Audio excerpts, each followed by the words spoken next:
Welcome, welcome, everybody. Come on in. We are going to have an exciting show today. It's a little bit away from what we usually do. We usually have our talks, and I usually do my disclaimer, but today is about a celebration. So you can still bring your cups, your coffee mug, your tea mug. Yeah, come on in, say hello, let us know where you're tuning in from.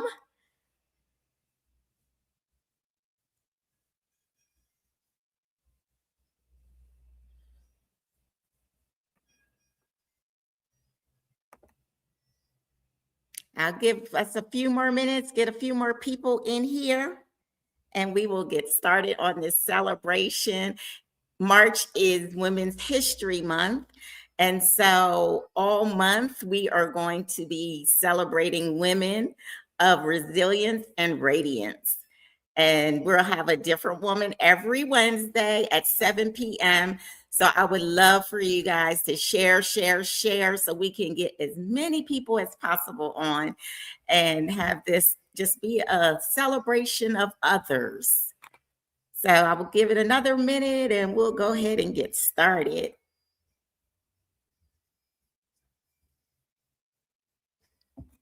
Hope everybody had a good day today.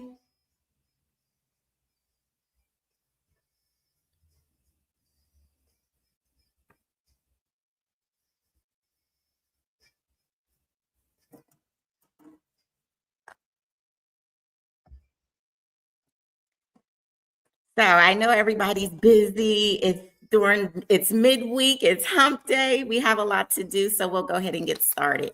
But as I was saying, this is Women's History Month, and I wanted to do something different for this month. There's a lot going on right now in the country, and so I wanted to kind of just change the pace a little bit, make it a little fun, something different.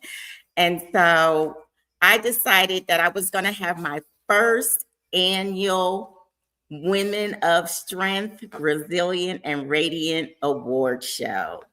And so before we get into that, I just want to give you a little brief synopsis of Women's History Month and where it came from.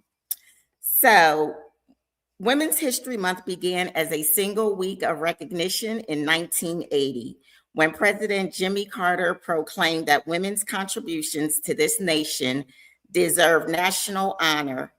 What started as local celebration in California grew into a movement, and in 1987, March became officially recognized as Women's History Month across the United States. So, with that being said, I'm going to give you a brief bio. And before I do, I am not biased, y'all. I promise. Auntie is fair. And so, our first honoree is no stranger to me, of course. Many of you know her as well. And she is Amber Randolph, and she is my daughter. She's my firstborn, my only born. And so, yes, we are honoring her today, and I'm going to let her share a lot of her story with you. But we are honoring today because, so when I was thinking of this introduction, I was like, okay, what am I going to say? And different songs was coming in my mind. And I was like, okay, one of my favorite songs, y'all know, Auntie, this is fun, right? So if y'all are with me and I'm allowed to have fun and be silly, just say yes. Put yes in the chat.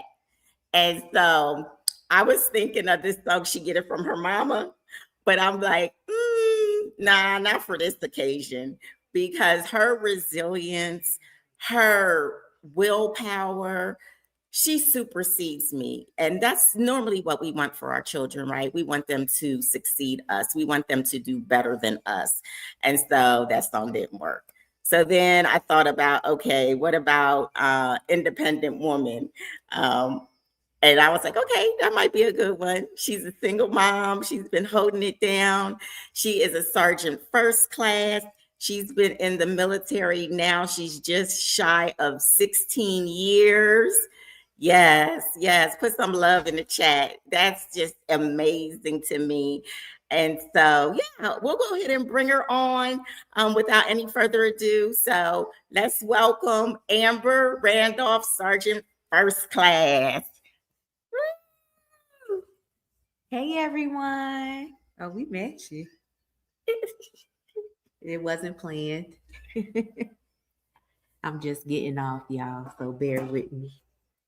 So, give us a little intro or a little bio about yourself.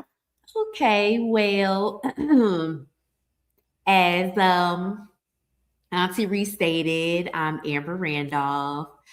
I am hitting 16 years in April, so I got 4 more years till I retire. Um, Little about myself. Born March 13th, birthday next Friday. Um, from born in Harrisburg, Pennsylvania, but raised, grew up in Atlanta, Georgia. So I call Atlanta my home. Most of y'all that are on here, if y'all know me, y'all know I say I'm from Atlanta because I don't know nothing about Harrisburg. I know everything about Atlanta metro area. But I joined the army when I was 20 years old. So in 2010, I joined the army and went to basic training at Fort Jackson. And then I went to Washington State as my first duty station. And man, when I tell y'all a big culture shock, a big culture shock. I was first time away from home, from my parents, figuring it out on my own, and I had a lot of ups, downs, maybe more downs than ups, trying to just figure life out as a young adult. But I surrounded myself with great people, great leaders.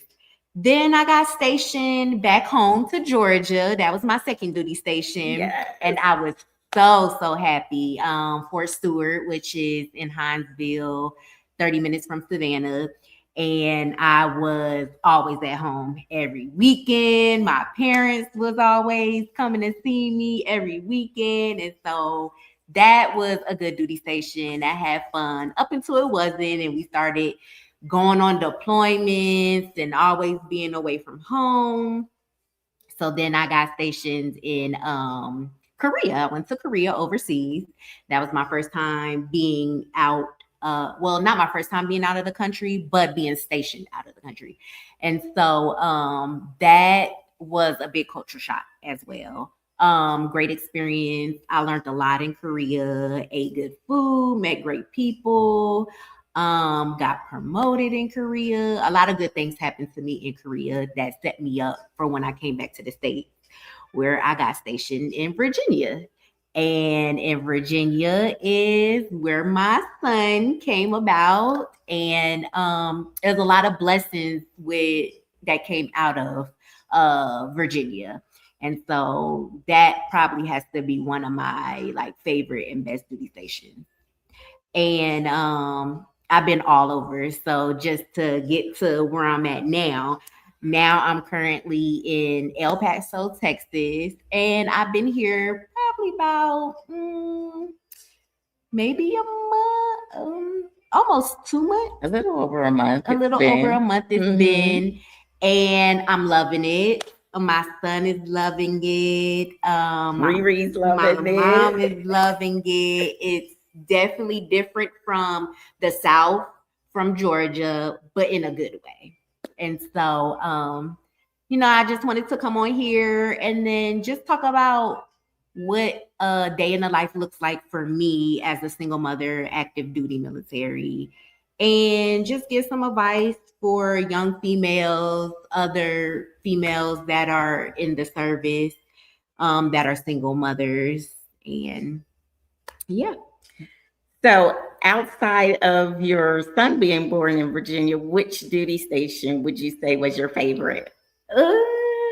My favorite,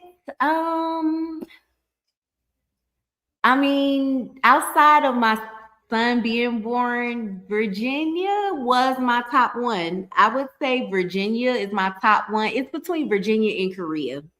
Okay, okay. I say Korea only because I'm thinking of the younger me, and so when I went to Korea, I was still at that young age. So like it was very fun nightlife. The nightlife was amazing. Um How was the shopping? the shopping was amazing too. The shopping was definitely amazing. But Virginia was my favorite because there I really networked and met some amazing people. I have a lot of family that's in Virginia, so I got to visit them too while I was there. But just on the military side, I made a lot of like different connections, network with people that I still talk to today. And I get advice from them. Mentor, I met my mentor in Virginia. She's retired now, but as a SAR major, but a lot of good stuff came from Virginia besides my son. So when you look back, when you first went in, you were Mhm. what, I was 19, 20? I was 20. I joined April 2010. My birthday's March. So I went in like a month after my birthday. Oh yeah, don't remind me because it was a couple weeks before my birthday. Yep. Those of you that know me know my birthday is a holiday. I had just, I was just 2 years in from empty nest. So I was already going through all kind of stuff with the empty nest. I remember the first school year after she graduated, and they started putting up the signs in Walmart about school supplies. And it hit me in that moment. I had a moment and I was like, wait a minute, like, what am I going to do now? Like, what's my worth? And so I say that to some women that may be watching. Emptiness is a real thing. And then after that, it was like, okay, military. But we're going to save that whole story for another show because this is celebration time. And so we are celebrating Amber for her resilience, her achievements, all that she's done. What are some certifications that you've gotten while you were in there that you're proud of? So some certifications that I got, they really stem based on my job. So, just a little bit of background about my job. I'm in logistics, supply chain management. So a lot of certifications that I did have obtained so far are like project management, um, like supply chain certifications. It's really stemming back to my job, so that I can use in the outside world. So I take pride in those because there's always something that I can fall back on when I get out. So, how does it feel being almost on the other side of retirement and you're what, almost 4 years out now? Yeah, April will be 4 years. I can say 4 years in April. Okay. So, when you first started, did you see yourself going this Oh far? no. So when I first originally signed my contract and got in the army, at that time, I'm not sure if they still do it now, but at that time they were doing 3-year contracts. And Okay. so I was like, okay, I'm gonna just do this 3-year contract. If I like it, I can always sign up for more. If I don't, 3 years to me at that time was like, okay, it'll go by fast. I could just get out and find something else to do. And so 3 years came, and I remember the recruiter came, the retention NCO, which is kind of like a recruiter. They came to me and they said, your window's open, you can re-enlist. Do you want to re-enlist? And so I was like, yeah, I'll re-enlist if I can pick where I want to go. And I knew I wanted to go back home. And so they was like, yeah, you can go to Georgia. So sign. They was like, I'm going to Georgia. I was like, okay, cool. I'm gonna sign up for another 3 years. So I did another 3 years. And that put me at what, six? So, 6 So years? that put me at 6 years. 6 years.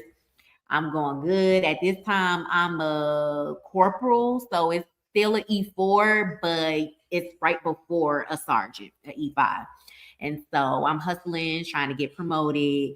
And then year 8 got promoted to sergeant. But at this time, I think I was just so mentally drained from like trying to chase promotion that I was just like, okay, maybe I need to find something else to do. Like I'm ready to get out. Um, but then I just toughed it out. I just said, you know what? I really ain't got a plan like that. I was still young at the time too. So I was like, I really ain't got no concrete plan like that. So let me just sign up for another. At this time I signed up for like 4 years. I think at my 10-year mark, I was in Virginia. I think in my 10-year mark, I was in Virginia.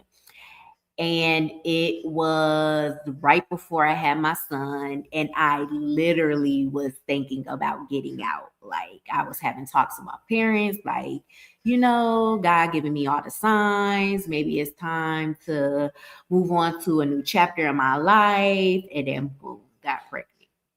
Found out I was pregnant. I was like, oh no, I'm not getting out. I always say like my son kept me in, or he saved me in a sense from not getting out, because I honestly don't know where I would be if I would have got out and then found out I was pregnant. I mean, the benefits, the medical, and it was right before COVID. And so I really would have been stressing if I would have got out and then COVID came and then I'm pregnant. And then at that time, nobody was working. So I always said it aligned perfectly. Like God knew what he was doing by keeping me in, and just listening to him and not moving too fast or moving the way I wanted to move. And so at year 10, I wanted to get out, but then I had my son and I stayed in. And then at that point, I really didn't have any more thoughts of getting out.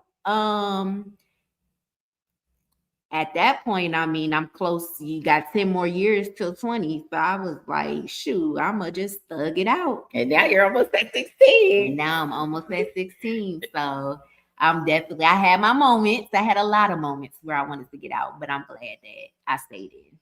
So I've heard, and correct me if I'm wrong, I've heard a lot of times people get that itch to get out at like year 7, year 8.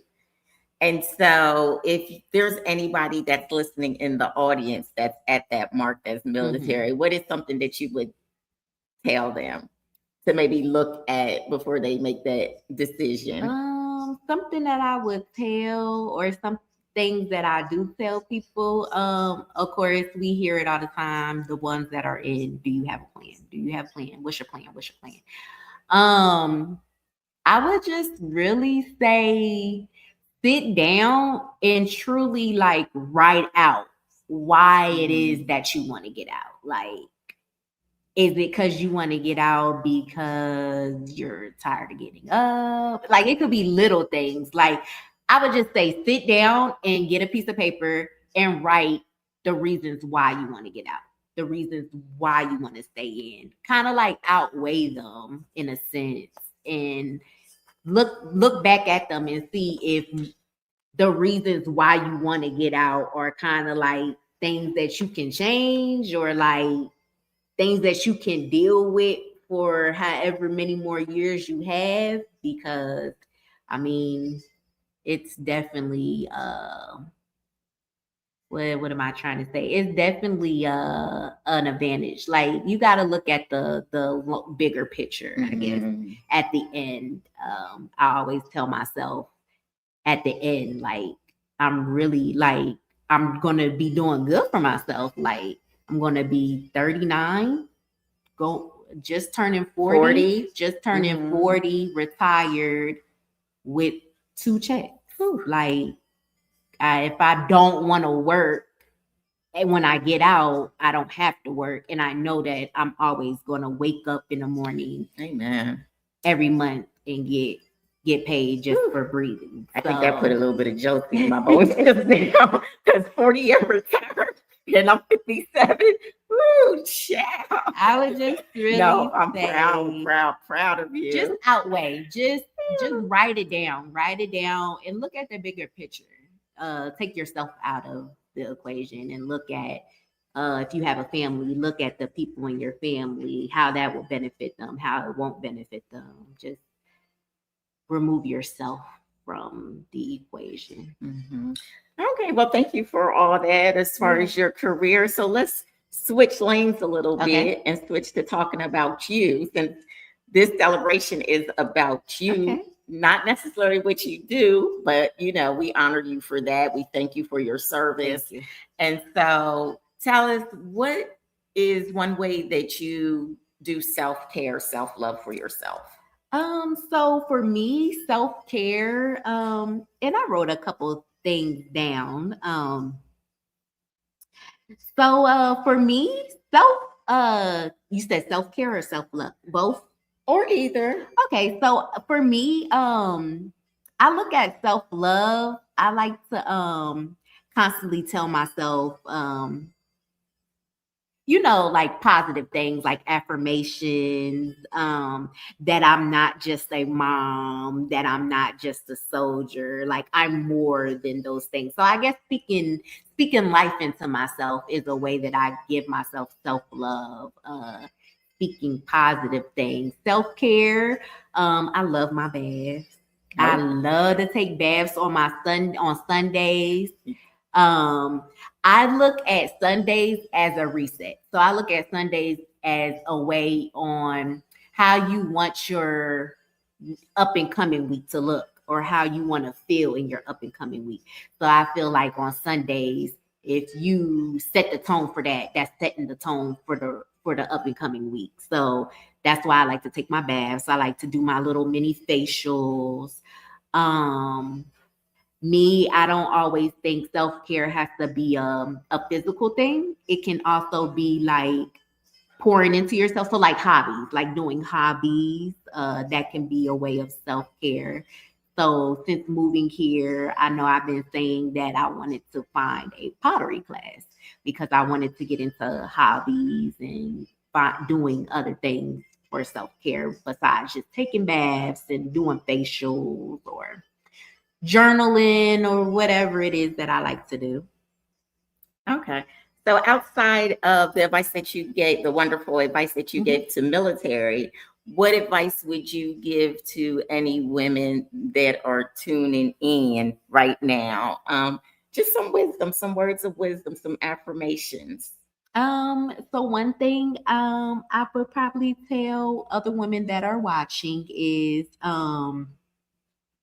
don't think that asking for help is a sign of weakness. It's okay to use like resources, and that don't make you less of a mother or less of a woman because you're going out there to get other advice from other women. Another thing I would say is not everybody is as privileged as others when it comes to a village. So try to build a village early, like not even speaking about in the military, but just outside too. Like build a village early because, like I said, not everybody has that privilege of having a village. Another thing I would say is protect your mental health. Yes, that's a big one. Going to therapy. It's okay not to be okay. It's okay to not be okay. It's okay to go to therapy. It's okay to talk to somebody that knows nothing about you, that can't give you like biased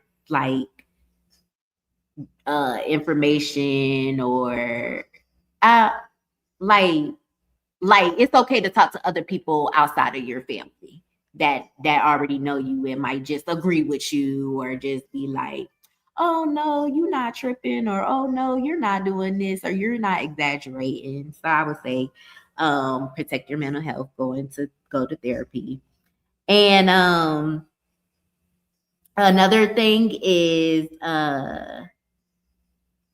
well, this stems back to the military, I guess. But another thing I would say, it's okay to in the beginning if you feel like a lot of guilt for serving and having kids, or if you feel like you have to choose between, or if you feel like you're choosing between your kids your family or the military. Like, don't put too much pressure on yourself when it comes to that. Just know that you're um you're building stability, and you're building a lifestyle for your family, and you don't have to feel guilty for serving and being a parent. That's a good one. Because a lot of times we give other people grace, but it's hard to give ourselves grace. Yeah. And so that's a good one. And so, yeah, thank you for bringing that up. That's very important because, here on Auntie Reed Team Love platform, we talk about self-love. And back to what you were saying too, it's okay to talk to a therapist or talk to someone outside of family, because we want that truth. Because even though we hear a lot of times, oh, the truth hurts, it may hurt initially, but there's so much healing in truth. I always say you do a disservice to your loved ones when you're not honest. There's a way to give that honest communication, that honest feedback. We want to talk to the person and not at them. So yes, that's very good. Thank you for bringing that up. So let me ask you, and it can be someone in your life, or it can be someone, an entertainer. Who are some people, women, that have inspired you over the years? Just gave you that inspiration. Gave me that inspiration. I'm probably gonna sound a little what you said earlier in the show. Honestly, my mom inspires me, and I know that's probably like real cliche, but just seeing like the faith that you have, the drive to keep going, like even when it was just me and you, like you always just really held it down, kept pushing, kept going. Like I really admire that. And I took those qualities that you taught me, and when I was watching, when you probably thought I wasn't watching, like I really took all that in. And I think that's the reason, or the woman, that's why I'm the woman that I am today, is because of you, watching you. I don't want to say grind. I guess I can't say grind, but we keeping it real. Yeah, just grinding. Like hustling, grinding, like gotta do what you gotta do to make it happen. You really inspire me. And then of course my close friends, like my close female friends, they inspire me too. Each one, they go through their own things, but just seeing like the resiliency, like my friend Quee and my friend Sheeta and my friend India, like the women that I have in my, so I guess it's not just one person. The women, my close women in my life, my circle group, they inspire me too, because they just keep going even when things hit them, loss of family members or being diagnosed with cancer, like they, and having kids, they still keep going and going and going, and they don't let it like alter them as a person or change the way they treat people or act towards people. Like that's the inspiration for me. Yeah. I always say you're my inspiration, because just you enduring how you've endured, you stayed in, you made a career. You didn't just go in there and just go through the motions. You got certifications. You working on your degree, which you gonna be done by the time you get out. Be done. You're gonna be done. You're right there. You're right there. So you're gonna be done. But and then just sticking to something, like you said about me. Yeah, I did always hustle and grind, and I always had a full-time job and something on the side. But it was always something in me that was like, okay, this is not enough. This is not fulfilling me. Mhm. And so when I look at you, I'm like, man, I think the longest I spent on one job was like 6 years. Mhm. And so when I look at you, I'm like so proud. I'm like, that's all I think mothers and fathers want is for your children to do better than you, to Yeah. succeed you. And so being a military mom, and then when you went to Kuwait and Mhm. leaving DJ here, even though he was in good hands, Yeah. um, yeah, it speaks volumes of you as a mother, as a woman. Yeah. And then being a single mother, it's like, okay. And I say it all the time. I Yeah, tell you people, do. even when you're not around, I'm like, she is more woman than I could ever be, because true, I know I probably couldn't do it. And I don't look at me as like in this time right now being 57, of course.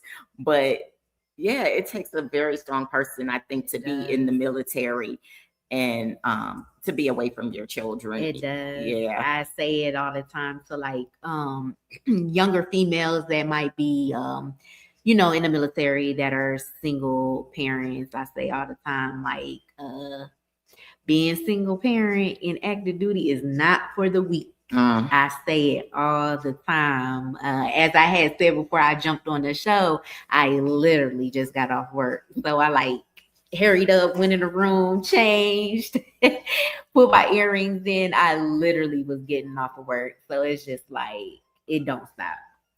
Yeah, because I know, because you text me, it was like, I'm not off yet. And I'm like, well, don't worry about it. I was like, it's I good. was looking at And the time. It was yeah. like 4, and we're 2 hours behind here. Yes. And Yes. so for us, it's 5:32 right now. But when I had texted my mom, I was still in class, and it was like 4:15, 4:20, and I was like, oh, I'm gonna be home by 4:30. I'm trying to come home. So I was like, take your time. I was like, I'll just chit chat, and introduce you when you come in or whatever. But it worked out perfect. it did. And so, looking back, Okay. what is something that you would tell the younger version of you? The younger version of me. So there's a couple of things that I would tell myself. And I was thinking about this. And I actually wrote them down if I could share. Yes, please. I would tell my younger self that you don't have to be strong all the time. Strength isn't about pretending everything is fine. Protect your peace early, and it's okay to outgrow people. There will be a lot of hard times coming your way in the future, but know that there are seasons and they are not meant to break you, but to build you. Mm.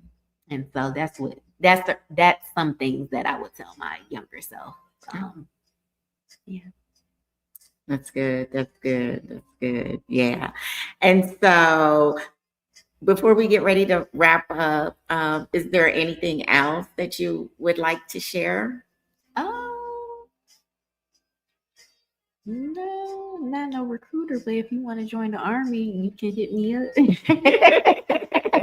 I'll point y'all in the right direction. I mean, at the end of the day, even if you do one contract, you're setting yourself up for success because you still get out and you could still get money on the back end, checks. You still get something. And even if you go just to get education or certifications, like I say, I encourage everybody to at least do one contract and go in and then see how I go from there.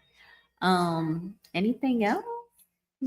Not really. Y'all ever want to come to El Paso and visit? Hit me up. Y'all more than welcome to come. I'll get y'all a hotel room for the low on post. I'm getting ready to start. I think I'm getting ready to start playing Powerball or something. So like that I can like permanently move here. Yeah. And so your dad can retire because like she said, we've been here. I've been here. We came here, drove here And so hubby stayed for what, 2 weeks, Yes, about 2 weeks. put up TVs and help Put do him to all work. that stuff. If you watching, thanks, Dad. Yeah, he's the Again. best.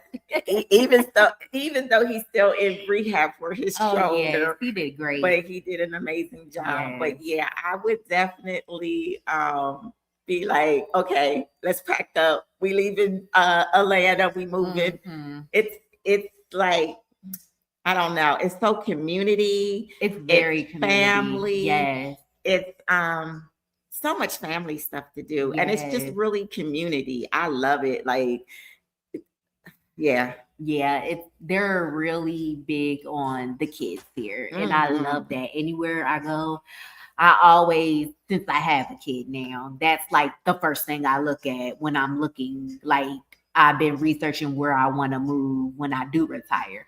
And so that's like one of the first things I look at, the schools and just things to do with the kids on the weekend, because that's real big to me. And so Texas, I haven't branched out to different parts of Texas yet. I'm in school, but once I finish school, probably like around May, I plan on visiting like other areas of Texas and seeing. But so far, like, I'm loving Texas, I guess, El Paso. But I know it's a lot more to offer. We got to go to San Antonio. We got to go Yeah. to Dallas. Houston. Well, which parts of Texas have you? Because you have visited some parts of Texas So my before best for friend, friends. my best friend lives in Killeen, Fort Hood area. So I have been there. Okay. I actually been, and I've been to Houston. I want to say my 21st Oh, birthday. you did. I think I remember. I had an old friend that I knew when I was stationed at Fort Stewart, and she lived in Houston. And I went out there. I want to say it was my maybe 22nd or 3rd birthday, actually, not 21st. But I went out there. So I've been there, but that was so long ago. But yeah, I love Texas so far. And we went to the zoo. It was amazing. Oh, the zoo here is like no other. When I tell y'all up close and personal with them animals, it was one animal. I think and the then lion, the exotic one. Yes, I think it was the lion. You like were scared. We was like up close. Like if the lion could jump over the wall, or was it a tiger? It was a deer. It was something that kept running. Those deer. They was like deers. I don't know. I don't even know how deers is in the zoo, but they had these things that looked like deers. I don't even know what they was called, but they was so up close and personal, and they literally could jump over the fence if they wanted to. It looked like that, but I don't know if they would. Maybe not, but it did look like the zoo. I definitely give it a 8 out of 10, because a lot of the stuff wasn't open. I don't know if maybe they was doing construction or what, so a lot of the attractions wasn't open. But besides that, I mean, it was the best zoo that I've been to, and DJ loved it. We had a blast. Yeah, and I did too. It was nice, big, and we walked around that whole zoo. I didn't even feel tired. Like, you go to zoos and you be like, oh, my feet hurt and I'm tired. And it was fun. It was fun. It was interesting. It was very interesting. It was different animals. It was different animals that you wouldn't see on like on the East Coast, because we're in a different region. I think that's what it was too. So it was nice learning about new animals, different animals and stuff like that. So yeah, the food here is great. So far, well, we had a little hiccup with they put a lot of salt in their food. So I should say the Mexican food that we did have. It was good. You know what? I can't even say the food good. Let me rephrase that, because we only went out one time. We ain't really. We haven't ventured out yet. Though we're foodies, but big foodies. But we've been cooking. I did go to this brunch spot. It was really good. Like when I first got here, and they had chicken and waffles. It was good. But I plan on adventuring out some more with the food. Well, you have your birthday coming up. Yes. So you get to pick wherever you want to go. We'll go to dinner. And so back to the military part before we close out. And I think everybody that tuned in, to be a part of this celebration. Mhm. It was just something that I came up with. I just wanted to do something different. We're in such dark times right now, and I'm just big on community. And so that's the whole purpose of my business. It's really a mission, but it's my business slash mission. And it's just to build community, to build safe spaces, um, just mental health awareness. It's okay, like Amber said, to not be okay. And so, yeah, I would love for you guys to come back every Wednesday. I'm going to have different amazing women that I'm celebrating all month. But before I go, I also wanted to just give a thank you to some family that are military, that been on this journey with us too, gave you words of encouragement at times when you were looking to get out. And so my cousin, I want to say he did 23 and a half years. I'm pretty sure I got it right, but if I don't, I apologize. But yeah, just amazing. Like from her graduating boot camp to right now, like just being there um, for us and helping us. And then his father, I'm not even going to guess how much time he did because I know he did way past 20. Um, and that's my favorite uncle. And I am biased, y'all. So if any of my other uncles are watching, I know we're not supposed to have favorites, but that's my Tio. And he was right there. He was right there, like, like you came this far, like we not having it. And so I just wanted to thank them too for their service and any other military family that's on here. I saw DJ's goddad, Jeremiah. Hey, thank you for your service. We love you. Anybody else that's on, I just thank everybody for your service. I thank you for just joining and being a part of this community. If you're not subscribed to my YouTube channel, please subscribe. Um, Hit the notification bell. That way you know when I'm on or on my socials. I tried to keep it simple. So my Instagram and my TikTok are both at I am Auntie Ree. My Facebook is my personal page, but I will post on there. That's Ree Randolph Dunham. And my LinkedIn is Cherie Randolph Dunham. And then, of course, you're here now, so you know YouTube is also I am Auntie Ree. And so, again, Amber, I just wanted to honor you. I thank you for entertaining me and being a part of this celebration. I said first annual because this is something that I truly want to continue to do and just build upon this time. And so, yeah, I just want to thank everybody that tuned in. I want to thank you for your time.